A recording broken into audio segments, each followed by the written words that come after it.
iBooks is the place to find great books, whether you're commuting to work or relaxing on the weekend. iBooks gives you millions of books to choose from and expert recommendations in every category, from nonfiction to science fiction. iBooks is included on your iPhone, iPad, or Mac. iBooks. Find something good to read, no matter where you are. One more message before we start the show. Are you in New York? I'll be in New York, specifically on Wednesday, August 10th at 7 p.m. at the Apple Store in Soho. I'll be hosting a night about this very podcast, Revisionist History. For tickets and more information, visit apple.com/Soho. On the morning of August 28th, 2009, Mark Saylor set out from his home in Chula Vista, California, just south of San Diego. Saylor was 45 years old, a California Highway Patrol officer. Ordinarily, he drove a 2006 Lexus IS, but his car had a problem with the CD player. So that morning, he took it to the dealership and got a loaner, a brand new Lexus ES. Saylor finished his shift at the Highway Patrol and went back home, picked up his wife, daughter, and brother-in-law, Chris Lestrella, and they all set out for the daughter's soccer practice. They were heading up Highway 125, and just as they approached a town called Santee, Lestrella, who's sitting in the back seat, calls 911. What you're about to hear, I'm warning you, is harrowing. 911 emergency, what are you reporting? Yeah, we're in a Lexus. I'm sorry, your cell phone's cutting out. We're going north 125. Mm-hmm. And our accelerator stuck. I'm sorry? Our accelerator's stuck. We're on 125 and we're in break. Okay, northbound 125, where are you passing? We are passing, where are we passing? We're going 120, Mission Gorge. We're in trouble. We can't, there's no break. Okay. Gorge, end freeway, half mile.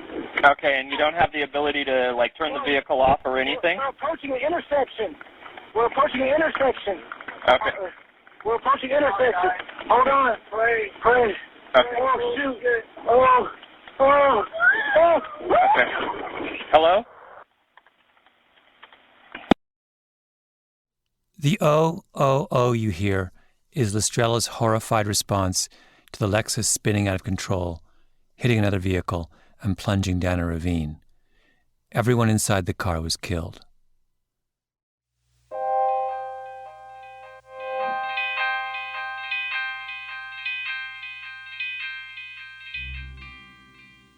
The Saylor crash is a heartbreaking story. I hesitated before playing it. But in the end, I concluded that you have to hear it to make sense of what happened next. The tape went viral. It was played on the nightly news, written up in horrified news articles, to the point where a wave of fear swept the country. Toyota is slamming the brakes on its sales due to a sticky accelerator that could put drivers' lives in danger. So-called runaway Toyotas, cars taking off on their own up to 100 miles an hour. A woman died. She crashed her Camry into a tree and a pole. The car had sped up to more than 100 miles per hour. Hundreds of people came forward with horror stories about their Lexus accelerators getting stuck. And Toyotas too, since Lexus is a brand of Toyota. There were congressional hearings, exposés, whistleblowers. NASA got involved. Toyota would conduct 7 recalls between September 2009 and March 2010, totaling millions of vehicles. As many as 90 people were estimated to have died in Toyotas that mysteriously accelerated. Toyota ended up paying a $1.2 billion fine to the U.S. government. They spent another $1.1 billion to settle a class action lawsuit, and since then, they've settled something like 400 separate lawsuits. The world's largest automobile company was accused of a cover-up, of putting profits ahead of people, of having a culture of denial. Toyota's conduct was shameful. It showed a blatant disregard for systems and laws designed to look after the safety of consumers. That's Eric Holder in March 2014. He was the Attorney General of the United States at the time. It's a pretty remarkable day when the chief law enforcement officer of the land calls out one of the largest companies in the world. My name is Malcolm Gladwell. You're listening to Revisionist History, where every week we go back and examine something forgotten or misunderstood.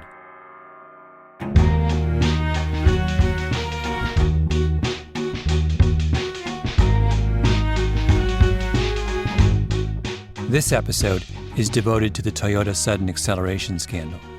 Chances are you heard at least some part of that 911 tape before. Maybe you had a Toyota at the time and had a sudden pang of worry. What I want to do is go back to 2009 and convince you that something went very wrong in the way the controversy played out. Very wrong.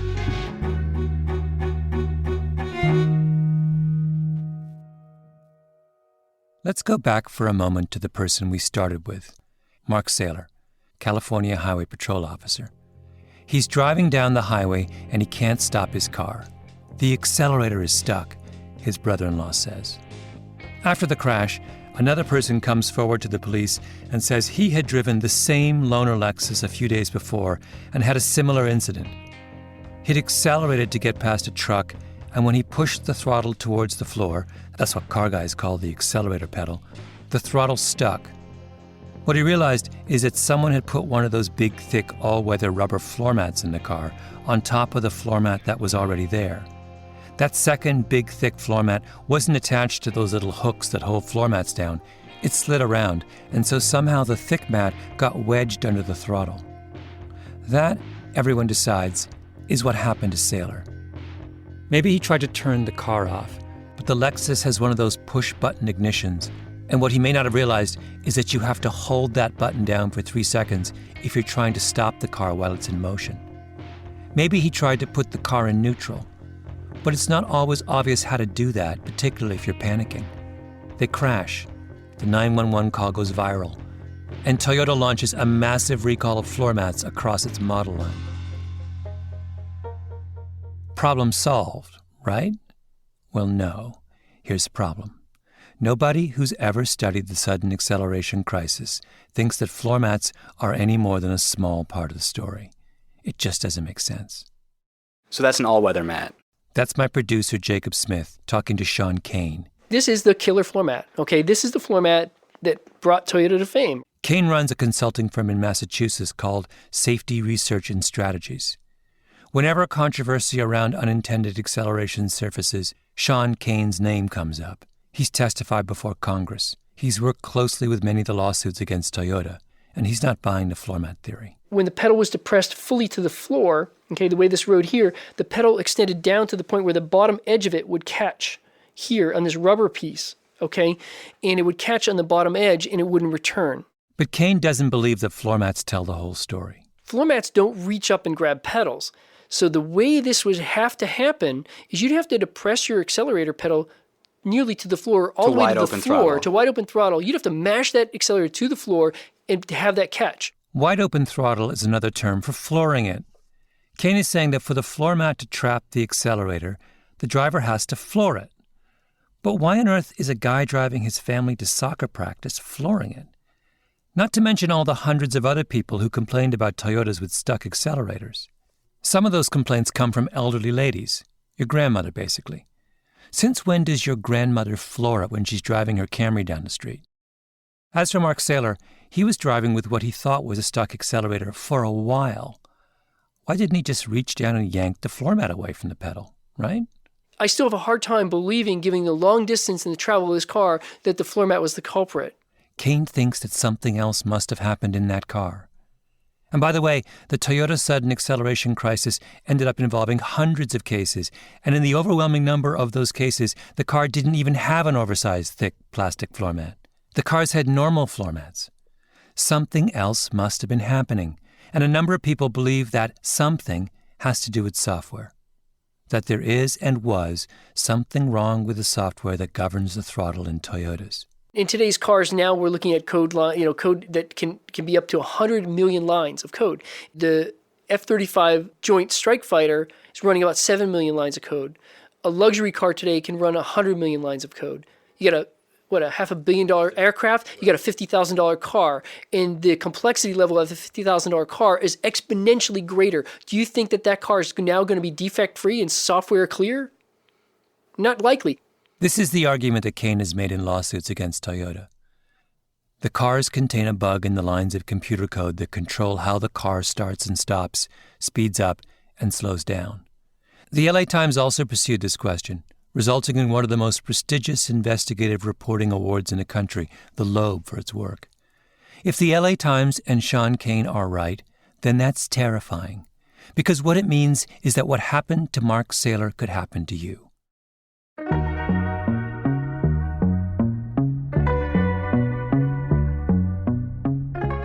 I wanted to put this fear to a test, that what happened to Mark Saylor could easily happen to you or me. It's a terrible story after all, but how much should we be afraid that our cars might do the same thing? To test this out, my producer Jacob and I got ourselves a 2003 Camry, 225,000 miles on it, the best-selling Toyota. In fact, the best-selling car in America for 11 of the last 12 years. A lot of the unintended acceleration cases happened in Camrys. After getting the car, we called up Car and Driver, the premier automotive magazine in the United States. We wanted them to help us figure out what was behind this epidemic of unintended acceleration, to try and replicate one of those runaway car situations. So one chilly winter morning, Jacob and I met up with 3 guys from Car and Driver at Chrysler's Proving Grounds, just west of Detroit. It's a vast racetrack that Chrysler uses to do all of its testing. I'm guessing 1,000 acres. Big guardhouse at the front. The whole time we were there, Chrysler had someone in a Jeep Cherokee keeping an eye on us, making sure we didn't take photos of any of the new cars they were testing. Oh, look, there's the Q7. Those are the Car and Driver guys right there. Our guides are Don Sherman. He's the technical director of Car and Driver. And Casey Caldwell, young guy, works with Don.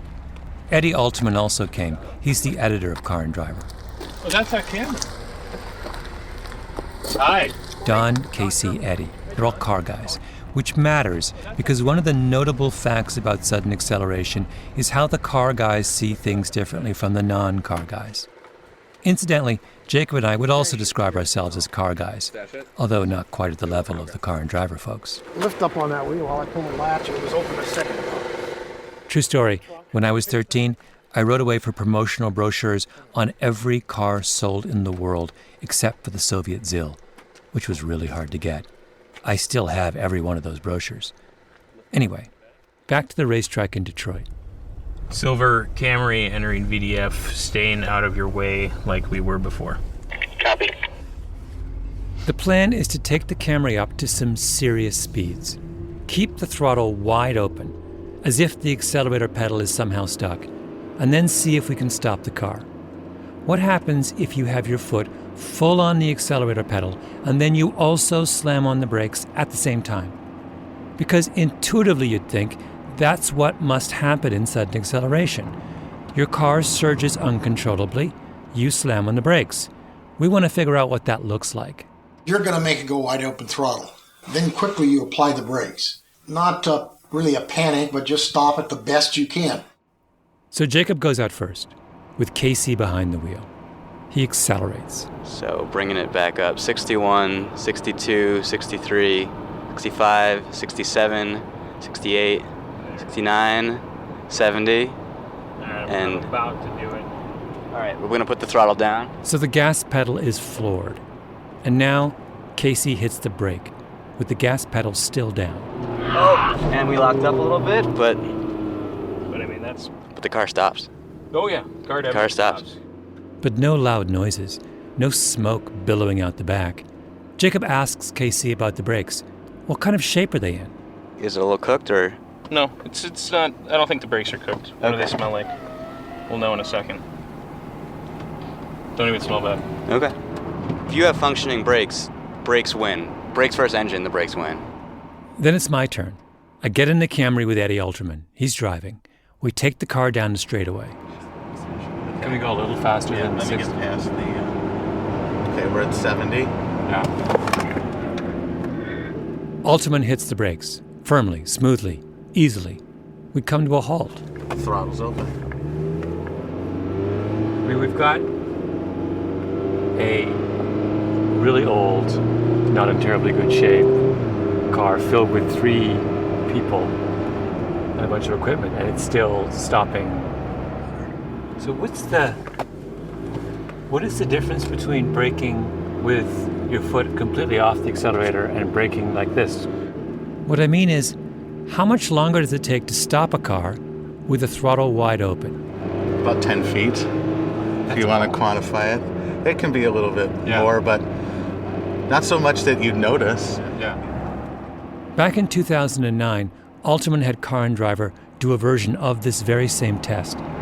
We basically did this with a variety of cars. And we found, actually, that with the throttle stuck open or going at 70 miles an hour, the Camry stopped pretty close to the same distance as a Ford Taurus that had its throttle closed. A Camry with the accelerator stuck wide open stops basically as quickly as a Taurus braking normally. So it's not a big deal. Yeah. But of course we're not panicking. And we're not under the impression that the car is possessed by demons. Yes. And we're in a closed kind of situation, but you can see, I'll get it up to 70.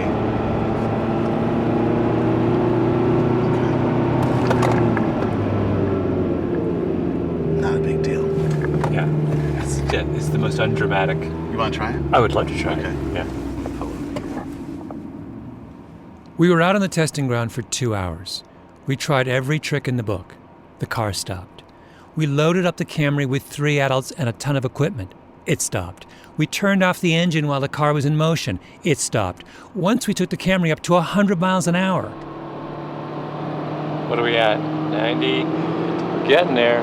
It took forever, but it stopped. Afterwards, Don Sherman and I talked about the strangely normal experience of bringing a Camry to a full stop with the accelerator to the floor. The brakes are powerful. You got 4 wheels working, and it's fairly easy for them. Think of the poor engine that has to convert gasoline to power and move all that. Braking is relatively easy to do it much more powerfully. Yeah. That's what people don't acknowledge, that all the capability built into their car.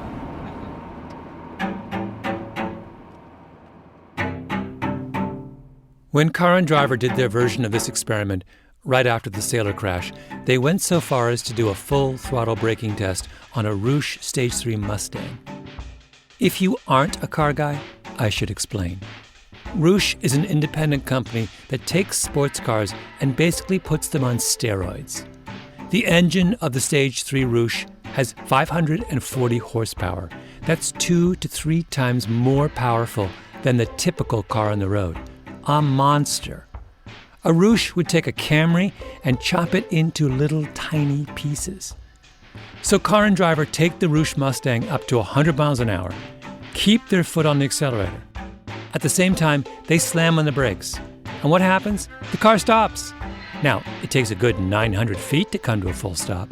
There's all kinds of huffing and puffing, but it stops. Brakes go up against one of the most powerful engines on the road, and the brakes win. I think you can now understand how crucial this point is. Toyota gets embroiled in a massive controversy.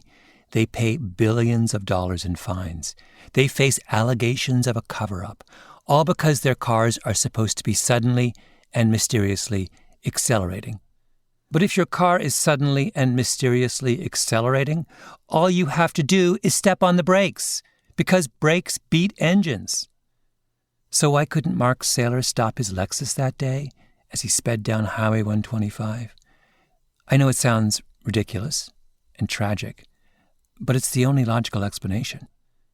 Because he never put his foot on the brake. Maybe the most important person in this whole story is a man named Dick Schmidt. Sadly, Schmidt died last fall, which is a real loss because Schmidt was a really remarkable man.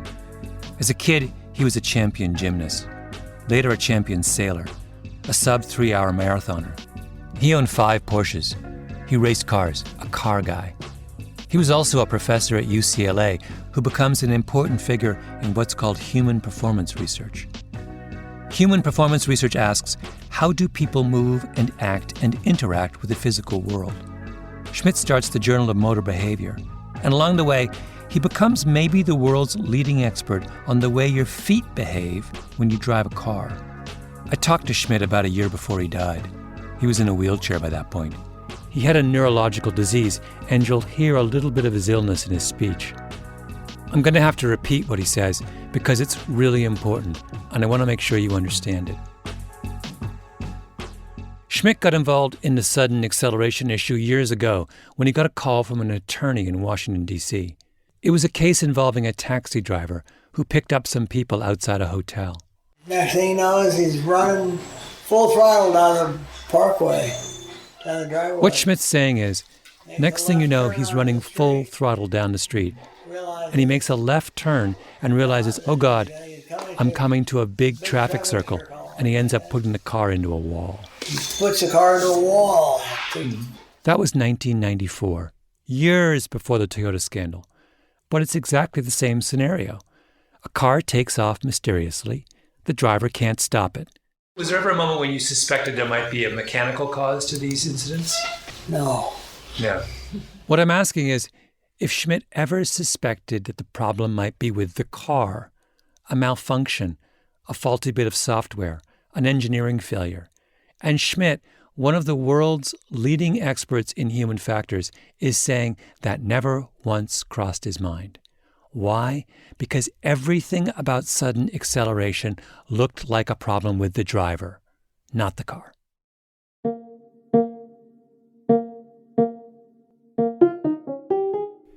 He starts to look at other cases and discovers that there are some pretty clear patterns. But those patterns don't involve a particular make or model of car.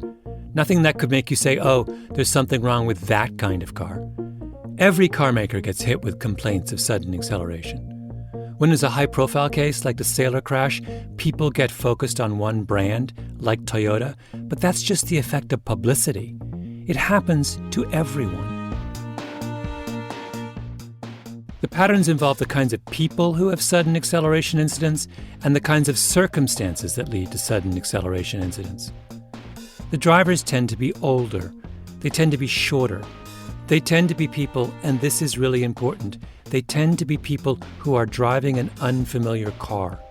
So, for instance, parking lot attendants. And the vast majority of these incidents happen right after someone gets into a car for the first time, or when they're parking or driving at very low speeds. Now, you have to make sense of these patterns. You could argue, against all reason, but you could argue that cars just get really upset and misbehave when they're being driven by parking lot attendants. But that's ridiculous. The patterns Schmidt found mean it's not the car. What Schmidt concludes is that people are getting into strange cars, and maybe because those people are too short and didn't adjust the seat properly, they were a little further away from the pedal than usual. Or maybe they're trying to park, and because they're doing the stopping and starting of getting in and out of a parking space, they get thrown just a little out of their comfort zone. They start making stabbing motions with their right foot, like someone groping in the dark. The term Dick Schmidt uses to describe this is impulse variability. Your brain requests a very specific action, but your body fails to deliver exactly what it's told to do. You mean to say that even when producing a very familiar physical movement, there is variability in how I move my limbs and the force with which I use my limbs? Yeah. So a baseball player swinging a bat at a fastball may feel like he's reproducing his swing every time, but he's not. That's why even the greatest golfers in the world sometimes hit the ball in the rough, or the best basketball players in the world miss a free throw. I don't think the driver's confused. If you ask him which is the brake pedal, which is the accelerator pedal, he knows. Mm-hmm. But he just gets... Schmidt says, I don't think the driver's confused. If you ask him which is the brake pedal and which is the accelerator pedal, he knows. But he gets in this state where he feels like he's acting normally, and he's not. In other words, somewhere between intention and action, there's a garble, a glitch. And what happens? The driver puts his foot on the accelerator, thinking it's the brake. He wants to stop the car, but in fact, he's speeding it up.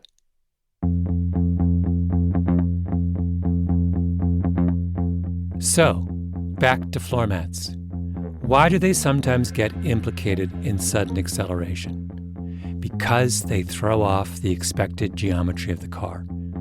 A big, thick winter mat stacked on top of an existing mat raises the floor of the footwell, makes the accelerator and brake seem much closer to your right foot. And if you're in a strange car, that just increases the odds of impulse variability. It's one of those little things that leads to a garble between intention and action.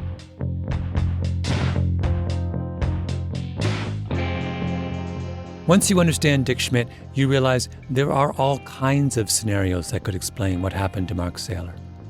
Let me give you one. He's driving down the highway with the cruise control on.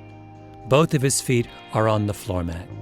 He comes up behind a car going slower than he is, so he puts his right foot back on the accelerator, hard. But as he does that, the floor mat slides under the throttle, locking it open. Now comes the crucial part. He takes his foot off the accelerator to return to his cruise control speed, but the car doesn't slow down. It surges forward. The throttle is locked open by the floor mat. He's alarmed. He picks his foot up to hit the brake, but it's a car he's not familiar with. It's a loaner, and he puts his foot on the accelerator instead of the brake.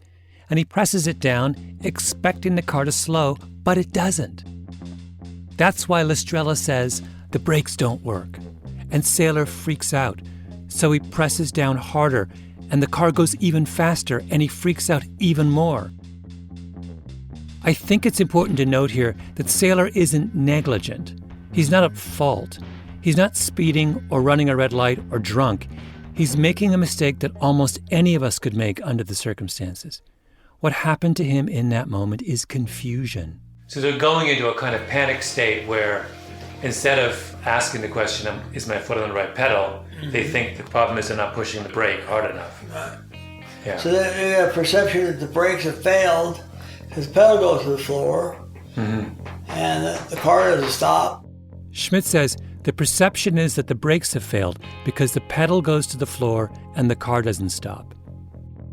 Dick Schmidt isn't proposing some kind of far-fetched theory here.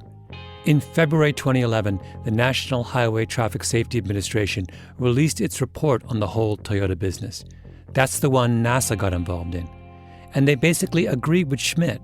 They concluded that the overwhelming number of sudden acceleration cases were clearly pedal error. The agency knows this because every car has a black box that records when the brake and when the accelerator are used. Time and again in these cases, the black boxes showed that the brakes hadn't even been touched.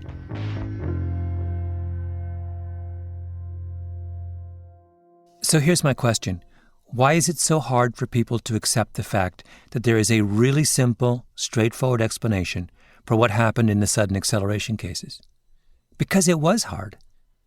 Right after the Saylor case, the Secretary of Transportation, Ray LaHood, went before Congress and said, "My advice is, if anybody owns one of these vehicles, stop driving it, take it to the Toyota dealer, because they believe they have the fix for it."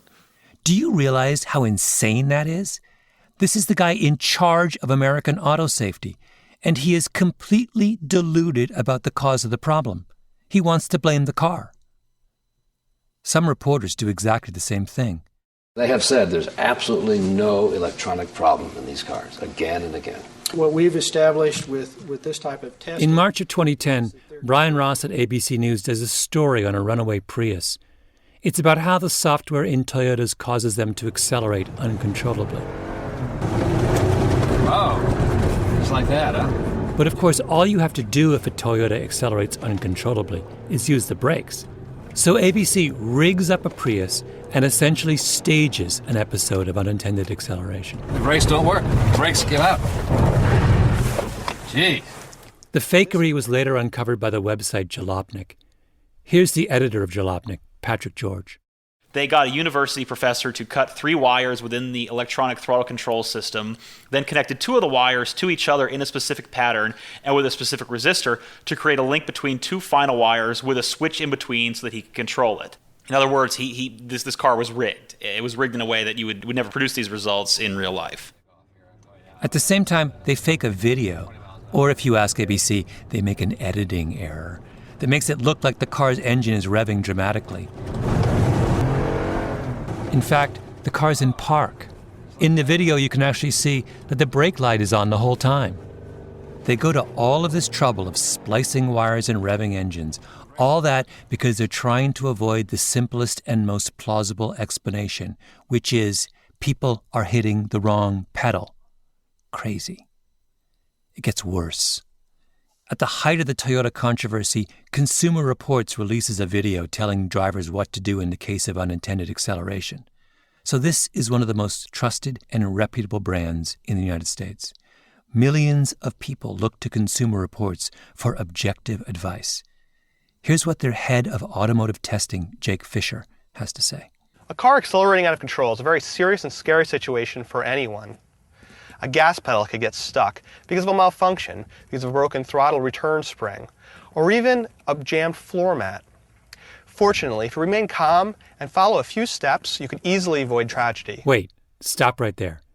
He lists a series of reasons why a car might accelerate out of control, and he neglects to mention the number one cause, which is that a driver has his foot on the wrong pedal. Okay, on to the next problem.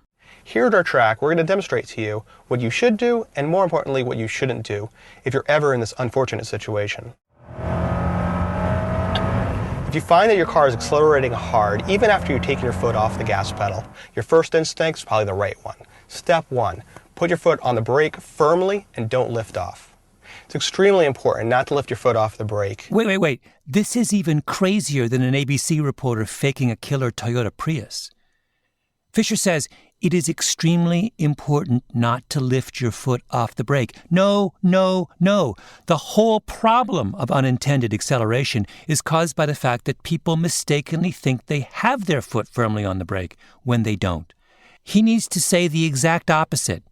He needs to say it is extremely important to lift your foot off whatever pedal it is on because chances are you are mistakenly pressing the accelerator. Now place it back on the brake firmly.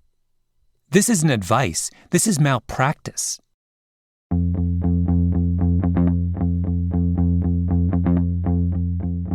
In the spring of 2010, the people who run the auto website Edmunds.com got really frustrated with how nutty the discussion of sudden acceleration had become. So they announced a contest. If anyone could prove that the car was the culprit in sudden acceleration, that is, an explanation different from someone hitting the wrong pedal or a floor mat trapping a throttle, Edmunds would pay them $1 million. $1 million. They put together a panel of experts, engineering professors, car industry veterans, and who came forward to win? I asked Dan Edmunds, who heads up the site's vehicle testing. He says they got a grand total of 19 submissions, of which only 5 even met the eligibility requirements of the contest. And of those 5, 1 talks about pedal error, 1 talks about floor mats again, and the rest, he says, are just nonsense. So they can't award the prize. The $1 million is still sitting there. While you had this contest, there are numerous lawsuits filed against Toyota alleging, among other things, flaws in the software controlling the electronic throttle. You didn't hear from any of those plaintiff lawyers? No, we didn't hear from anybody of that sort. I think because of the nature of litigation, I mean, this is me speculating, they probably wanted to focus on that. Maybe $1 million wasn't enough to attract their attention. Remember Sean Kane, Mr. Sudden Acceleration, the guy with the software coding gone awry theory? Not even he wants the $1 million. It was nothing more than a media circus, and it was ridiculous. A media circus? Kane doesn't want to try and win $1 million because it's a media circus? I'll tell you what a media circus was. The entire Toyota sudden acceleration scandal, because people like Sean Kane insisted that some elaborate electronic cover-up stood behind it. Because people like Sean Kane couldn't admit that this was just overwhelmingly a matter of human error. I've used the phrase car guys in this episode a few times. Dick Schmidt was a car guy. The three people from Car and Driver are car guys. And what's interesting about the car guys is that none of them doubted ever that this is a problem caused by drivers. Because they understand what a car is. It's a complicated mechanical object that requires attention and skill to be operated safely. And non-car people have lost sight of that fact. Here is Eddie Alterman of Car and Driver one more time. I think there is that really, really depressing sense of exasperation about how customers expect the car to take care of them and how the average driver just expects the car to be completely flawless and to save their lives under any circumstances.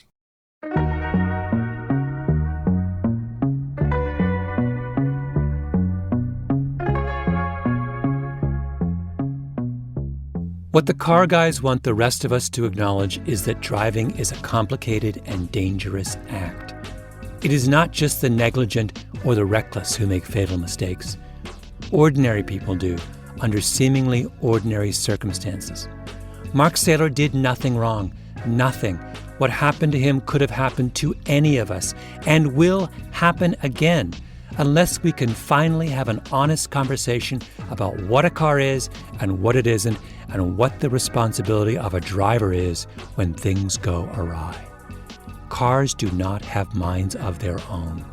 A car just does what the driver tells it to do. All right, so here we are.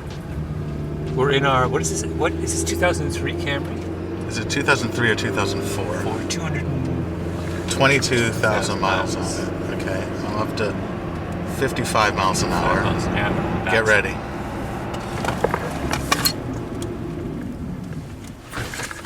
I was completely surprised by that. That was the most unremarkable thing. Okay, let's try it again. At 60, I'll hold it at 60.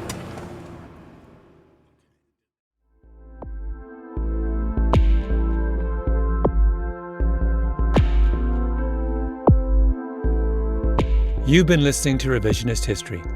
If you like what you've heard, please do us a favor and rate us on iTunes. You can get more information about this and other episodes at revisionisthistory.com or on your favorite podcast app.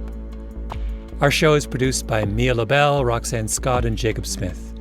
Our editor is Julia Barton. Music is composed by Luis Guerra and Taka Yasuzawa. Flawn Williams is our engineer. Our fact-checker is Michelle Soraka. Special thanks to Eddie Alterman, Don Sherman, and Casey Caldwell at Car and Driver for helping us to find and buy a 2003 Camry and taking a day off to host us. Also thanks to audio producer Zach Rosen for braving the brake tests. The Panoply management team is Laura Mayer, Andy Bowers, and Jacob Weisberg. I'm Malcolm Gladwell.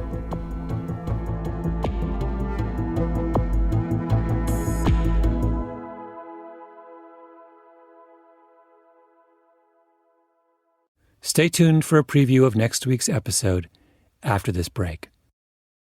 For those whose interest in cars and driving has been piqued, my book recommendation for this episode is Tom Vanderbilt's absolutely wonderful Traffic.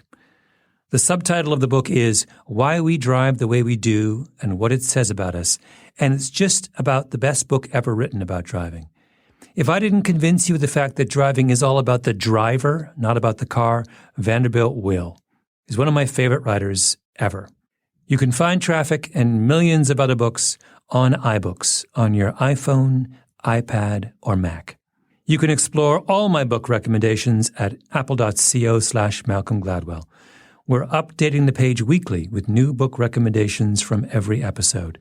That's apple.co/Malcolm Gladwell.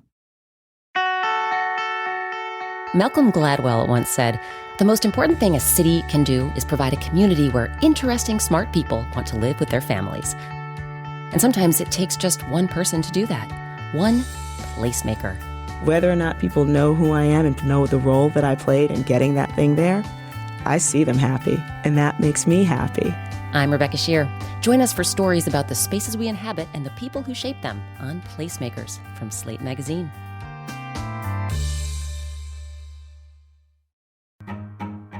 Next time on Revisionist History.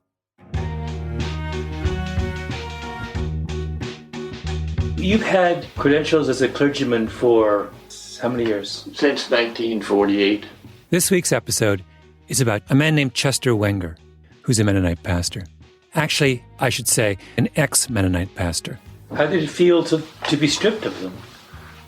It didn't make any difference to me because I'm the same person I am. I'm respected in my congregation.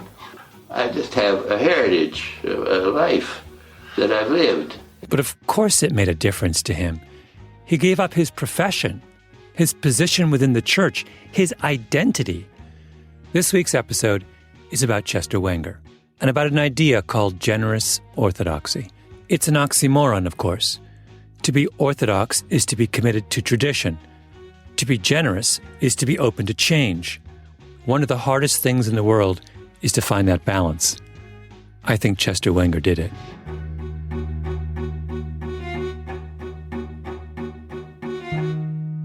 Listen and subscribe at revisionisthistory.com.